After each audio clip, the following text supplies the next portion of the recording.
Hello everyone, welcome to Let's Program with Santier. I'm Santier, as one would assume, and today I'm starting a new program that I'm really excited to start. I'm calling it Task Tracker because the idea is that's going to help me with tracking different tasks that I have to do.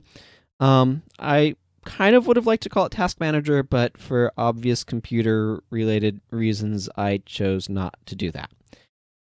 So I'm going to go ahead. Now, I'm going to do something that I don't often do or haven't often done. I'm going to rename this default form to main window. The reason for this, yes, please, is because I'm going to be doing stuff a little bit differently. Now, let's just go ahead and add the name over here. So there's a couple of important things that I want to do with this. And one of them is I'm going to actually edit the program.cs file. I don't think I did that on the previous one, but this is going to actually work a little bit differently. Because I want to have a notify icon. Now, this is one of those little icons that sits in the lower right corner. You've probably seen one for, say, Dropbox, for example. Other common examples of things that go in this area would be like antivirus software. Discord likes to go there if you've got that. Water is delicious. So a notify icon allows you to be able to put a little icon in that area, and it also allows you to send notifications, which is going to be pretty important. So I'm going to make a notify icon. Okay, this is... Now, I'm thinking about how I want to do this. I'm actually going to make the notify icon over here. Let's see. I'm going to call it notifier. I'm going to actually make it down here. It does need to be static. So the reason why I'm putting it there is that way I can have program.send notification. Because I'm going to want to be able to send notifications. The other thing that I'm going to want to do is have the main window, instead of exit when you close it, it hides it. So that's a piece of functionality that I'm going to be adding as well. So let's go ahead and notifier equals new notification icon, or notify icon, and nope, do not care about that. So I want to set the icon to be properties.resources.taskTrackerIcon, because that is our lovely little icon, which you can see right here. When it's bigger, you can see it better. It looks kind of like a sticky note on a some sort of woodish surface with a T on it for task tracker. I experimented a little bit with a double T very briefly, and was like, no, this doesn't look good. It just is muddy. Part of the thing with developing an icon is it needs to be identifiable, and it needs to scale well, and the T did not scale well at all. When there would not scale well at all when there'd be two of them. I did think a little bit about having like a 1, 2, 3, but that also has a little bit of a scaling issue and a readability, and it's not quite how I'm setting this thing up. So kind of the idea behind this program, just give you kind of an overview of what I'm looking to do, is to have something that works a little bit like a personal con board, if you've ever heard of those. Now, I was looking at a number of different possible solutions that way, but they all are they're oriented towards coordinating groups. And you can set one up yourself, but you're probably going to have to set up like server software on your computer to be able to do it. A lot of them are like working with servers and SQL database stuff. And that's not something that I'm looking to do here. In particular, I don't want to have to worry about setting up a server and running that. Now, there is something that I do want to draw your attention to, which is this particular reference called external execution. This is a reference, or this is a DLL that I made prior to this, because I knew that testing it would be something that I wouldn't want to record, because I'm paranoid. And all that does here, if I is this thing run, and then it's got a bunch of different things that it can do. Standalone browser is something that I made as a useful program that uses Cef Sharp, C-E-F Sharp, which is like Chromium something something. But it's kind of like a sort of Chrome that you can embed into one of these guys. You can add it from NuGet, which is accessible through Visual Studio. I think it's like, manage NuGet packages. So you can get it through this right here. But you also don't really have the ability to use any CPU anymore. But it's useful in so much as it lets you embed a more modern browser than just the web browser. Because the web browser, as it turns out, it runs off of whatever version of Internet Explorer is installed on the computer, which is, needless to say, an outdated thing at this point in time. So standalone browser allows me to be able to send specific stuff to the standalone browser, which functions kind of like a browser without like favorites, bookmarks, URL. You can specify an icon for the window and a title for it and stuff like that through command line parameters. So that's something that I made to try to help reduce distraction, because I tend to be distracted pretty easily. And having it where I can go to like a Google Doc, for example, without having the sort of the rest of the entourage of my web experience there as well, to kind of have it be its own isolated thing, its own standalone program, as it were, allows me to have it be kind of an isolated and contained thing. So you can have multiple tabs in it. You can specify multiple web pages for it to open. Like if I go in here right now, you can give it a file with a bunch of parameters, but you can run tags, and there's a form of this where it's like you just give it a bunch of what's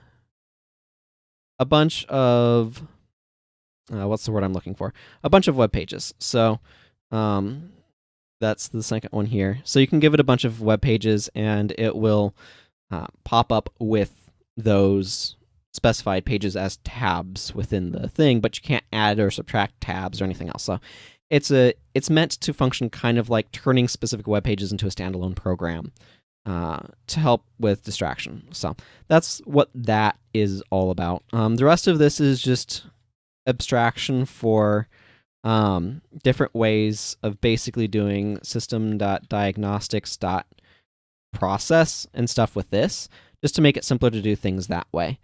So that way I'm not having to do a bunch of wonky things like that.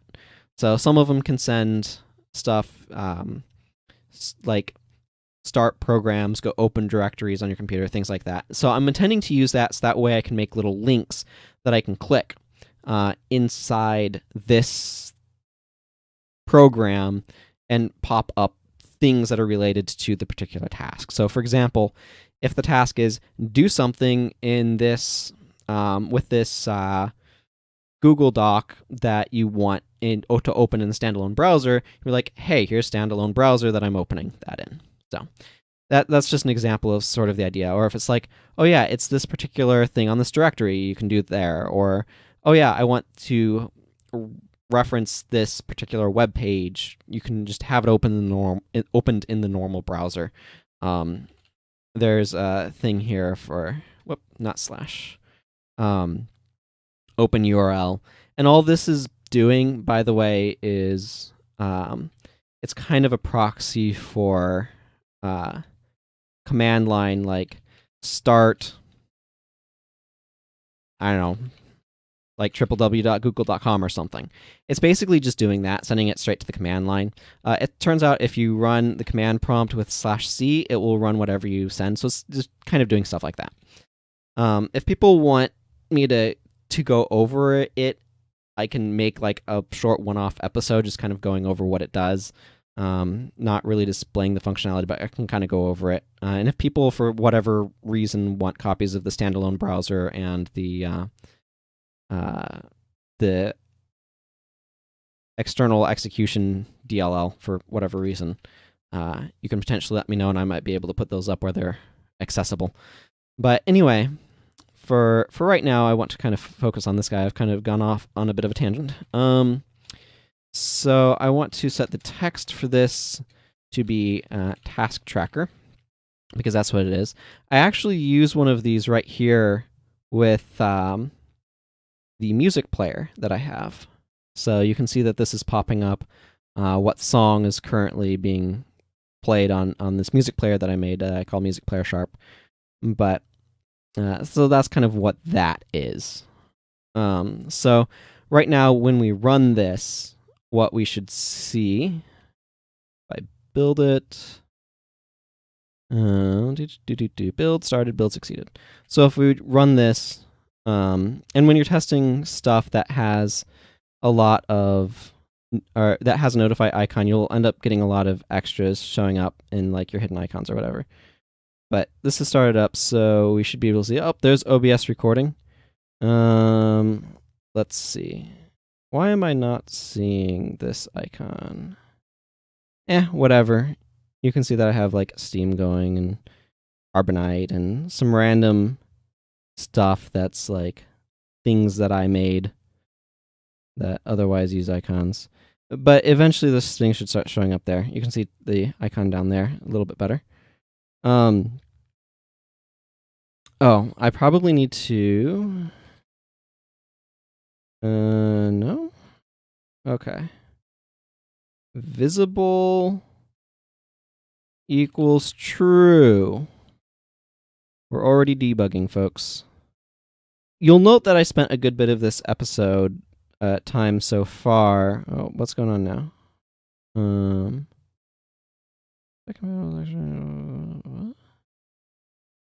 Well, I don't know what's going on here.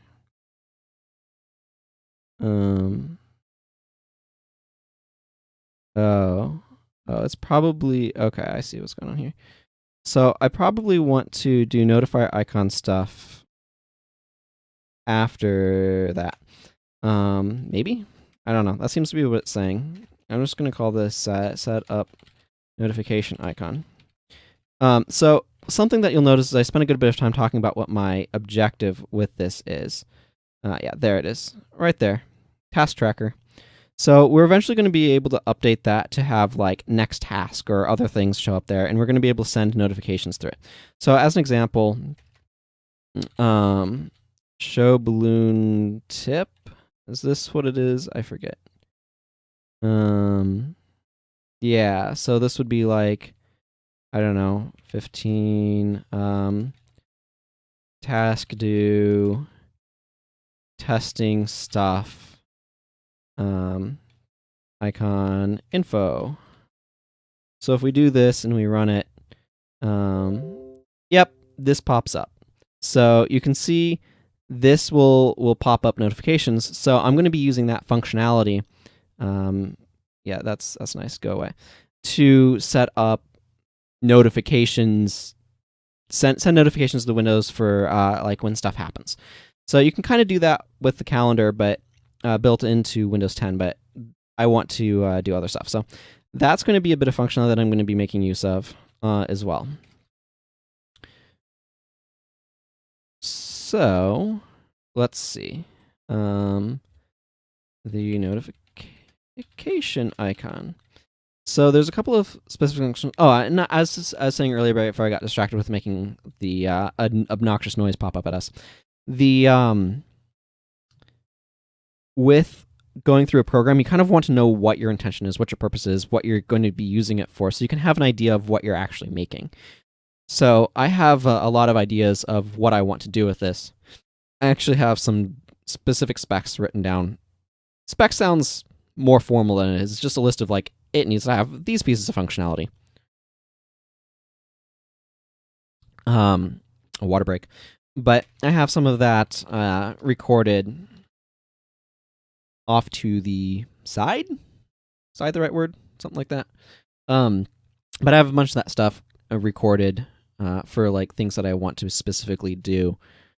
Going off another thing, so that way I can have a list of like, here's the criteria that I need to meet for what I want to be able to do with this program. So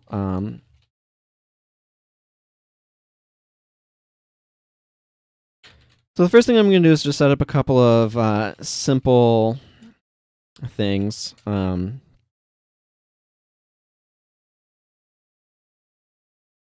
So that way because I know I'm going to want to make use of these things. I'll need to think about what I want here, but show balloon tip. That sends that notification. Let's see. Is there another sort of because I can do stuff with like when the balloon tip is clicked. So that's interesting. I might want to set stuff up with that.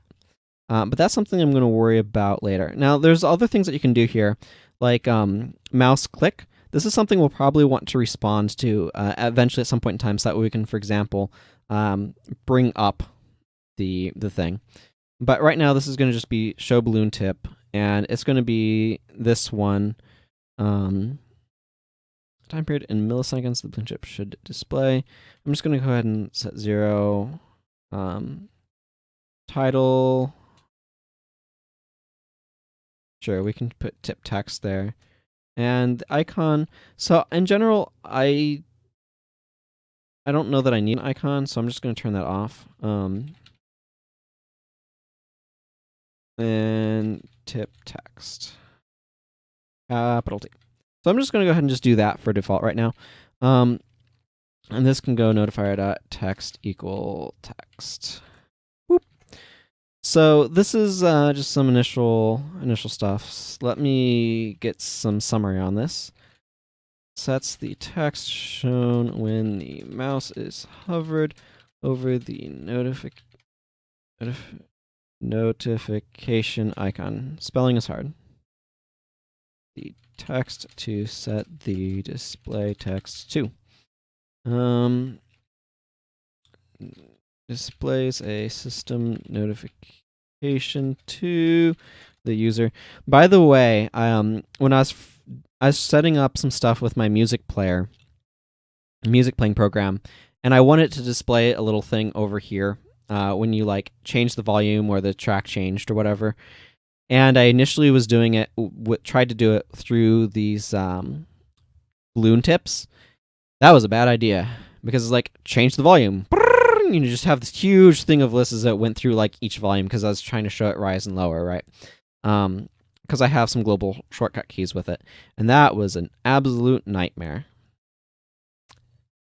So be careful. Don't spam these unless you really want to annoy yourself when you're testing your program, not to mention your end user. The notification title, the notification body text. Okay. Now, there's a couple of important things that we need to do over here. First thing that I'm actually going to do is on form closing. So this here, yeah, that's fine. I want to if e.close reason is user closing. So this is really important right here. If the user is closing the form through the user interface, so like the close button, this right here, I want to intercept that and hide, but cancel. Other reasons that it might be closing, such as the system shutting down, I do not want to send the cancel command or hide it. I just, just let it do its thing. The reason for this is quite simple. It's because the other times I don't want it to hide. But what I'm doing is so that way when you click close, instead of actually closing the window, it hides it. So that way you can't see it anymore. But then, for example, what I can do over here that I'm going to actually do is I'm going to add a private static main window equals null. And that up main window. I'm going to set main window equals new main window. And you can see here where it says run new main window. I'm going to replace that with main window. And then I can go notifier dot click. Do I want to do single click, double click? What's the difference between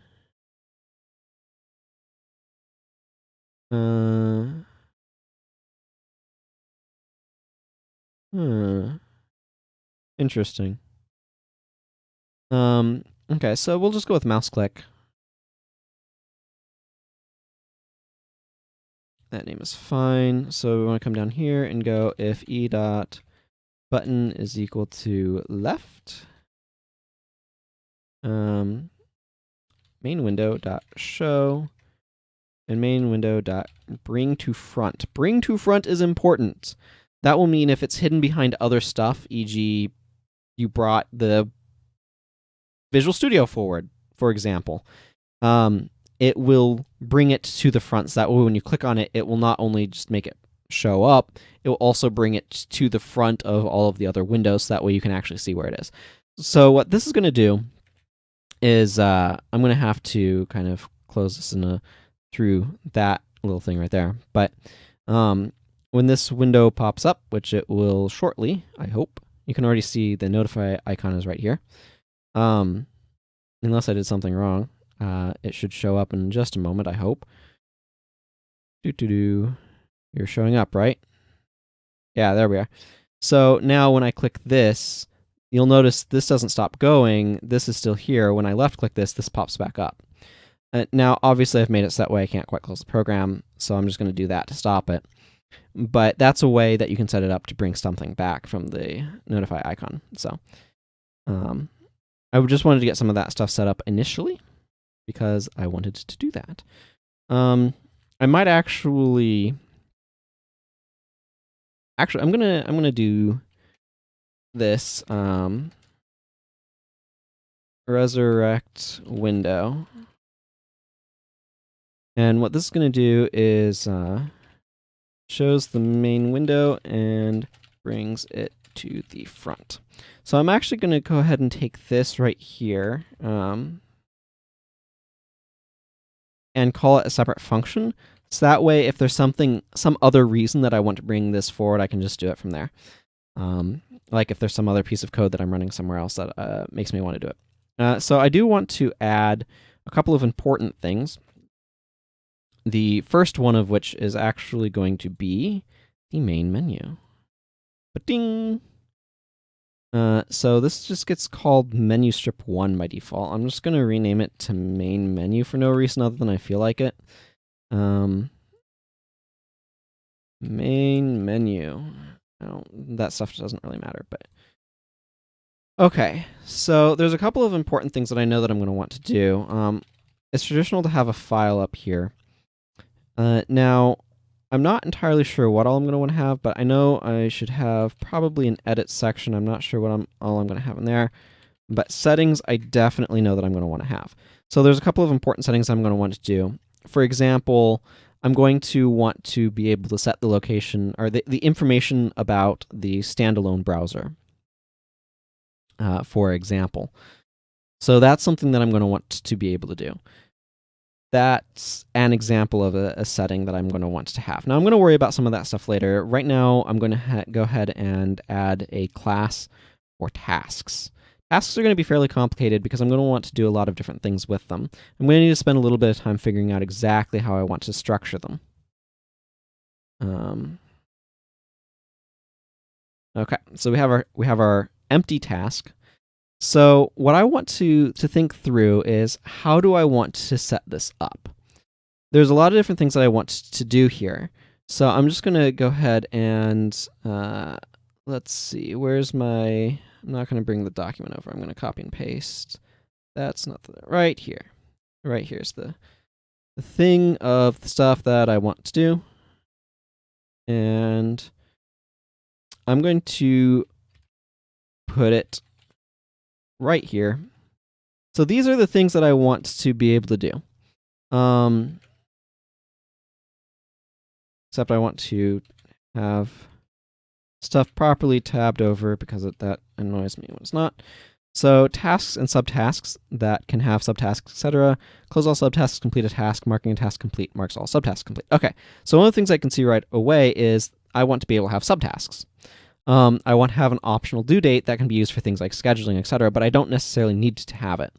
So one of the things that I know that I'm going to want to have that's very critical to this is I'm going to want to have modules, nodes, something like that. Just like task module, stuff that is optional that you can add to a task. So there's a couple of structural things that I know that I'm going to want to do. Specifically, I'm going to want to have a separate task editor that allows you to be able to add stuff to tasks. I'm going to need to figure out how I want that to look, but it's going to be able to have a more detailed ability to edit them. I'm also going to want to have different sort of displays. So I'm going to want to figure out how I want to set that up as well. I need to have categories that can have subcategories. So let's go ahead and add a class. Let's go ahead and add a couple of classes, actually. Add class. And this one I'm going to call category. This is probably going to be pretty simple. It's probably going to have a list of categories, subcategories equal new list, and then it's probably going to have a list of task. It's going to have a list of tasks. So these are a couple things I know that a category is going to need to have. I also know that it's going to need to have a name.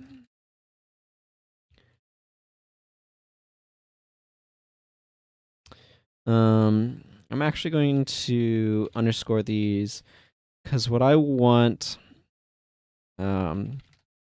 is a public list category, subcategories, get return subcategories. So I'm just doing this because technically you don't need to, you can access my list, but you shouldn't overwrite it.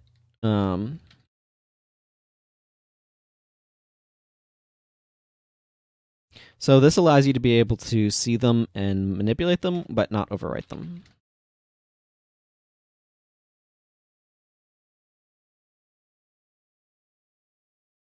Name equal value. Okay, so this is just, let's see, list of subcategories contained in this category.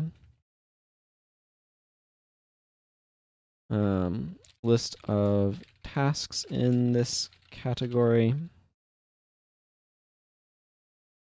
And so here's something that's going to also be interesting, is I'm probably going to want to include a master task list.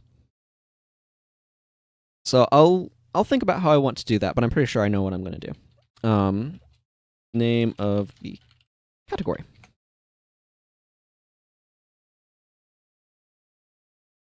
So I'm going to want to have a list of all the tasks. So let's make a private static list of tasks.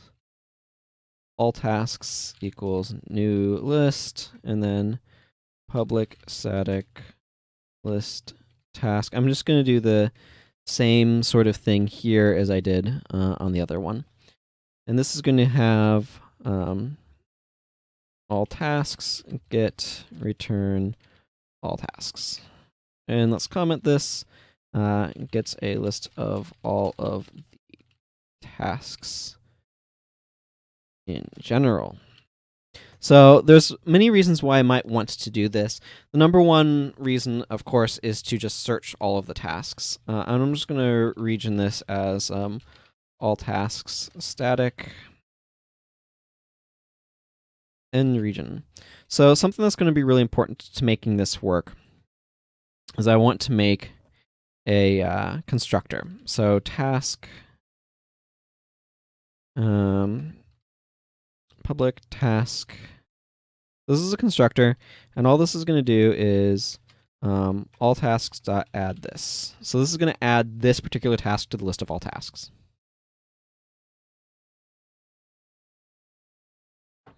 So it's very important that I have this behavior happen when I make a new task. So that way I can reference it. There's a couple of things that I'm going to need to consider. For example, if I want to delete a task, I need to remove it from the all tasks list. It's probably going to be uncommon that I actually want to delete a task because I'm going to want to be able to keep a history of completed tasks. So that's something to keep in mind as well. Okay, so I think this is going to go ahead and wrap things up for today. So I invite you to join me next time as I continue working on this program, which I'm really excited to be working on because I think it's going to help me a lot. Take care, everyone. Bye-bye.